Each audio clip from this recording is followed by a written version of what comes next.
the unveiling of a mural that stands not just as a public art, but as a proud symbol of public service.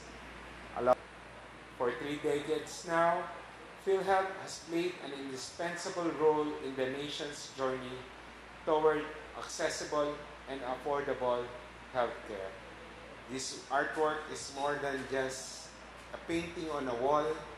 It is a tribute to the power of compassion and service. It is a visual reminder that PhilHealth, or health, is not only a personal responsibility, but a collective mission.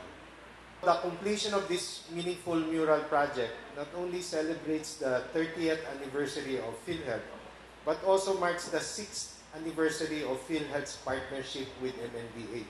Malayo na po ang ating pinagmulan at malayo pa rin po ang ating mararating.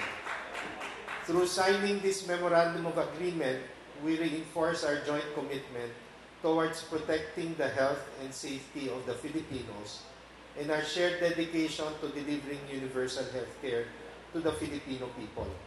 We'd like to thank the MMDA and Boysen for their support and dedication to make this project a reality. Muli, maraming salamat and congratulations sa lahat na naging bahagi ng proyektong ito.